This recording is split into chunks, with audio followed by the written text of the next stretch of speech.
সম্মানিত দর্শক, আজ ৭ তারিখ, রোজ বুধবার। তো আজকে কোনাবাড়ি আসছি আমার নিজের ব্যক্তিগত প্রয়োজনে একটি কাজে। তো এসে যা দেখলাম আমি সত্যি হতবাক এবং হতস্তম্ভ। দেখেন তো, এদের কেউ চিনতে পারতেছেন কিনা? এরা ভাববেন না এরা কোনো পরিচ্ছন্ন কর্মী এখানে এসে কাজ করতেছে।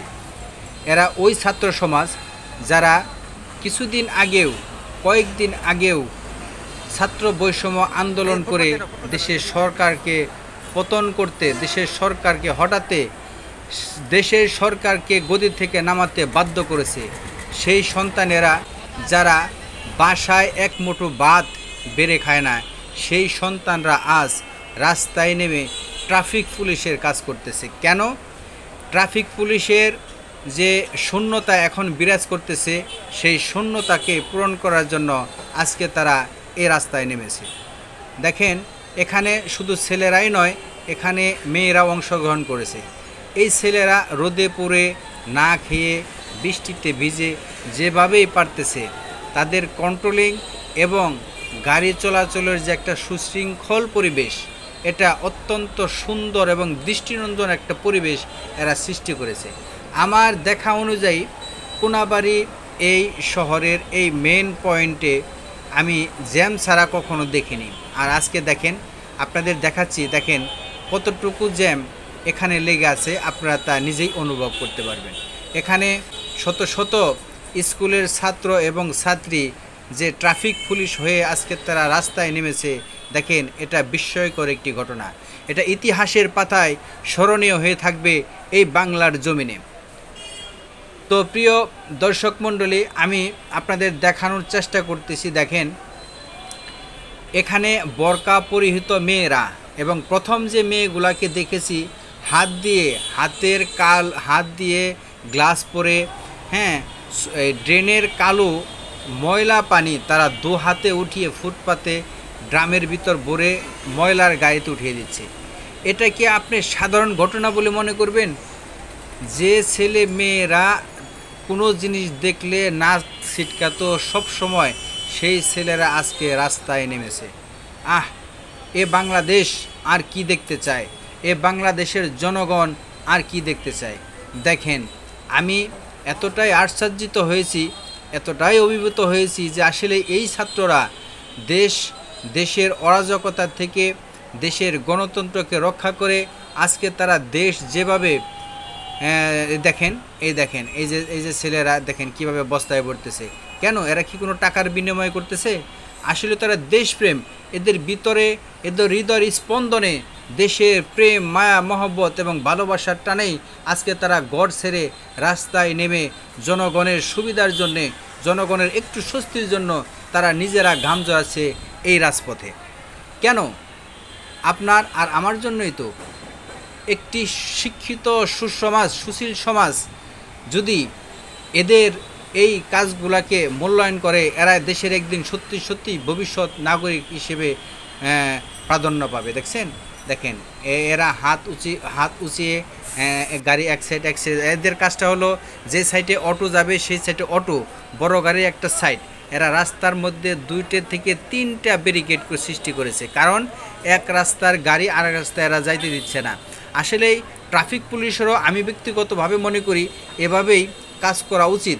কারণ যে সাইডে অটো যাচ্ছে অটোই যাবে, যে সাইডে বাস যাবে শুধু বাসই যাচ্ছে, আর যে সাইডে বাড়ি যানবাহন যাবে শুধু বাড়ি যানবাহন। ওরা 3টা সাইড করছে, এক একটা সাইডে এক একটা রাস্তার অংশে 3টা করে লাইন করতেছে। এরা 3টা লাইনের মধ্যে 3 প্রকারের গাড়ি এরা যাচ্ছে। দেখেন, এই যে একজনে রেস্ট নিচ্ছে বসে, এখানে অনেকে খাবার পানি দিচ্ছে, কেউ এনে খাবারের পানি দিচ্ছে, খাবার খাচ্ছে, কেউ একদল, আবার কেউ চলে যাচ্ছে, আবার ওই জায়গাটার মধ্যে আরেকজন এসে সেট হচ্ছে।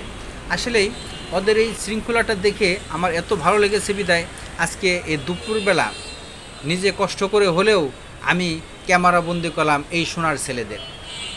আমার কাছে এতটাই ভালো লেগেছে, যারা এখন কলেজে বা স্কুলে বা ভার্সিটিতে থাকার কথা, আজকে সেই রোদে পড়ে দুপুরের টাইমে এরা এসে রাস্তায় নেমেছে শুধু একমাত্র জনগণের সেবামূলক কাজ করার জন্য।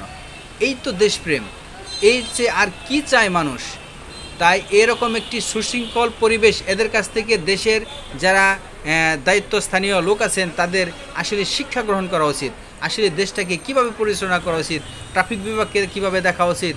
আসলে এরা অন্য অন্য বিভাগে এভাবে যদি দেখায় তাহলে হয়তো এদের কাছ থেকে শিক্ষার অনেক কিছু রয়ে গেছে। দেখেন এই ছেলেটি কিভাবে দাঁড়িয়ে আছে, দেখেন এই ছাত্ররা স্কুলের ড্রেস পরে, স্কুলে কেউ মাস্ক পরে, কেউ গ্লাস পরে, হাতে ছোট্ট একটি ডান্ডা লাঠি নিয়ে তারা বলতেছে, এবং রাস্তায় যদি কোনো হেলমেট ছাড়া কোনো মোটর বাইক যায় তাহলে তাদেরকে বলতেছে এবং লজ্জা দিচ্ছে যে আপনারা কেন এটা করেছেন। ওরা অনেক আনন্দ এবং উল্লাসিত এবং আনন্দের সহিত এই কাজটা করতেছে, ওরাও মজা পাচ্ছে। তো ওরা যে কাজগুলো করতেছে সত্যি এটা অনেক ভালো একটি বিষয়। আমি ওদের স্বাগত জানাচ্ছি, ধন্যবাদ। দেখেন এই পানি নিয়ে যাচ্ছে, যার পানি রাখবে এখান থেকে পানির ব্যবস্থা করে দিচ্ছে। দেখেন ছোট্ট একটি বাবু এদের সাথে কাজে অংশগ্রহণ করেছে, এতে এরা যা করতেছে সাথে সাথে তাই করতেছে। দেখেন এই ছেলেরা কি এই ধরনের কাজ করার ছেলে পেলে এরা অবশ্যই ভালো ঘরের, বেশ ভালো একটি ঘরের সুসন্তান এরা। তারপরেও দেখেন এসে এই ময়লা সাফাই করতেছে, ট্রাফিকের ব্যবস্থা করতেছে, এখানে এত নিট অ্যান্ড ক্লিন করতেছে প্রত্যেকটা জায়গায়। কোনাবাড়ি শহরে এটা আপনারা নিজে এসে না দেখলে বুঝতে পারবেন না। আসলে আমি অত্যন্ত আশ্চর্যিত হয়েছি। দেখেন একটি বাসও কিন্তু এখানে থামতে পারে নাই, আপনারা হয়তো দেখেছেন, আমিও বলতেছি। এখন দেখেন এটা হলো রোনো মার্কেটের সামনে, আমবাগের একটু এই রাস্তায়, এই দেখেন একটি গাড়িও এরা থামতে দিচ্ছে না। আসলে ট্রাফিক পুলিশ যারা আছে তাদের এভাবেই দায়িত্ব পালন করা উচিত। দেখেন এখানে ময়লার স্তূপ বেঁধে আছে, এরা কেউ এই বস্তা ধরছে, কেউ ড্রাম আনতেছে, কেউ কোদাল দিয়ে কুপিয়ে নিচ্ছে। এরা নিজেরা এই কাজ জীবনে করেছে কিনা আমি জানি না। এই দেখেন ছোট্ট ছেলেরা, এদের বয়সই বা কত, স্কুল থেকে এরা চলে এসেছে রাজপথে। এই যে ময়লাগুলো আছে, ময়লার উপর দিয়ে আসছে, ময়লাগুলো পরিষ্কারের কাজ চলতেছে পিছন দিক থেকে। দেখেন এই ছেলেরা কিভাবে এসে এরা এখন আসলো। এরা আসার পরে আবার কিছু সংখ্যক ছাত্রছাত্রীরা এখান থেকে চলে যাবে দুপুরের লাঞ্চের জন্য, এবং এরা ওই জায়গাটা পরিপূর্ণ করে ফিল আপ করে নেবে। এবং এরা আবার দুপুরে লাঞ্চ করে আসছে কিনা জানি না আমি, তবে এরা হয়তো ওই যে লাঞ্চ করতে গেছে যারা চলে যাবে তারা হয়তো এখানে আসলে আবার হয়তো ওরা এখান থেকে ট্রান্সফার হয়ে যাবে বলে আমার ধারণা, তবে আমি সঠিকটা জানি না। দেখেন এই যে প্রত্যেকেই খুব এত সুন্দরভাবে দায়িত্ব পালন করতেছে, কাঁধে কাঁধ মিলিয়ে। এই দেখেন এক মোটরসাইকেল আলাকে ধরছে, উনি হেলমেট ছাড়া আসছে কেন, ওই গাড়িটা চাপিয়ে দিল, ওকে যেতে দিচ্ছে না। তো আসলেই আমি এরকম দৃশ্য বাংলার জমিনে আর কখনো দেখিনি। আপনি দেখেছেন কিনা আমি নিশ্চিত দিয়ে বলতে পারি এরকম দৃশ্য আপনি দেখেননি।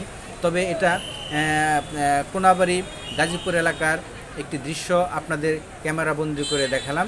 এটা অত্যন্ত আশ্চর্য একটি ভিডিও বলে আমার কাছে মনে হয়েছে। আপনাদের কীরকম মনে হয়েছে আমি জানি না। যদি আপনাদের ভালো লেগে থাকে তাহলে অবশ্যই কমেন্টস বক্সে কমেন্টস করবেন এবং আমাকে জানাবেন, এবং ফলো বাটনে একটি ফলো দিয়ে দিবেন, ফলোয়ার হয়ে নেবেন, একটা লাইক বাটনে টিপ দিয়ে দিবেন, এবং আপনার মতামত অনুযায়ী আমাকে কমেন্টস করে জানাবেন। তো তাহলে জানাবেন, এই জন্যই জানাবেন যে এত কষ্ট করে রোদের মধ্যে বৃষ্টি না থাকলেও অত্যন্ত রোদের মধ্যে, প্রখরতার মধ্যেও আমি আপনাদের এই ভিডিওটি দেখানোর চেষ্টা করেছি। আশা করি আপনারা আমাকে আপনাদের মতামতটা জানাবেন। তো দেখেন এখানে আমি এতক্ষণ যাবত যতটুকু আপনাদের সাথে আলাপ করেছি, আপনারা কি দেখেছেন কখনো যে একটা গাড়ি, একটা বাস, একটা ড্রাম ট্রাক, একটা ট্রাক, একটা অটো কতক্ষণ দাঁড়িয়ে রেখেছে? দেখেন ওরা দুই সাইডে এতগুলা লোক এত সুন্দর করে আজকের এই পরিবেশটা সৃষ্টি করেছে। আমি অত্যন্ত আনন্দিত হয়েছি ওদের উপর, এবং ওদের হায়াতে তয়বা আল্লাহ তাআলা দান করুক, দোয়া করি ওরা দীর্ঘায়ু লাভ করুক, এবং আল্লাহ যেন ওদের সুশিক্ষায় শিক্ষিত করে একটি উঁচু স্থানে যাওয়ার জন্য আল্লাহ তাআলা তৌফিক দান করেন। কারণ ওদের যে মন এবং মানসিকতা সত্যি এটা প্রশংসা করার মতো, এটা প্রশংসার যোগ্য। আপনি প্রশংসা করবেন কি আমি যাই। দেখেন প্ল্যাকার্ড, যে লাল সবুজের পতাকার জন্য দেশে যুদ্ধ হয়েছিল, যে লাল সবুজের পতাকার জন্য আবারও দেশে একটি মহা আন্দোলনে পরিণত হয়ে সরকার পদত্যাগে বাধ্য হয়েছে, সেই পতাকা এই তরুণ ছেলেদের হাতে নিয়ে এরা রাস্তায় নেমেছে শুধু জনগণের একটু সেবা, জনগণের একটু স্বস্তি দেওয়ার জন্য। কারণ এখানে বর্তমানে ছাত্র বৈষম্য আন্দোলনের কারণে দেশে নৈরাজ্য করার কারণে নৈরাজ্যতা বিরাজ করছিল বিদায় পুলিশ প্রশাসন আমরা রাস্তায় এখনও দেখিনি। তো এই এলাকাটা একদমই ফাঁকা, যে যার মতো যা করতেছিল ওরা এভাবে উদ্যোগ নিয়ে একে অপরের সাথে কাঁধ মিলিয়ে সুন্দর একটি ব্যবস্থা নিয়েছে। কারণ এখানে পুলিশের কোনো ব্যবস্থা নেই, ট্রাফিক নেই, যার দরুন সেই শূন্যস্থানটা ওরা পূরণ করছে। আমি ওদের প্রতি আবারও কৃতজ্ঞতা জানাচ্ছি। তো আসলে এটা অত্যন্ত ভালো একটি কাজ। তো আশা করি আমাদের দেশে যে বর্তমান যে পরিস্থিতি চলতেছে এই পরিস্থিতি খুব দ্রুতই নিরসন হবে, আমরা সাধারণ জনগণ আমরা আশা রাখি।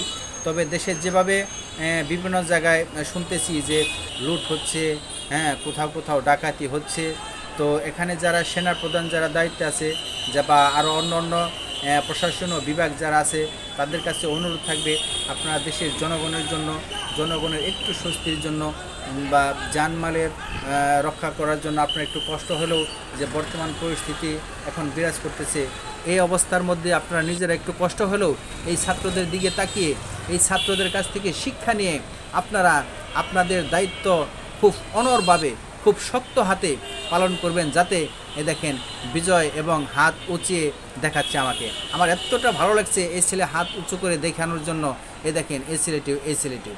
তো ওরা আমার সাথে কথাও বলেছে, পরে ওরা আমাকে বলল যে ভাই আপনি আমাদের সাথে কথা বলেন কিন্তু ক্যামেরাটা অফ করে বলেন, আমি আপনাদের সাথে ব্যক্তিগতভাবে কিছু কথা বলতে চাই, তো কথা বলার পর আপনি আমার ভিডিও নিয়ে নিন। তো আমি ওদের সাথে যে কথাগুলো বললাম, ওদের যে আগ্রহ, ওদের যে উদ্দীপনা, ওদের যে মন মানসিকতা, এটা যদি আপনি আপনাদের শোনাতে পারতাম, ওদের কথার জন্য ওদের রিকোয়েস্টের জন্য আমি আপনাদের শোনাতে পারিনি।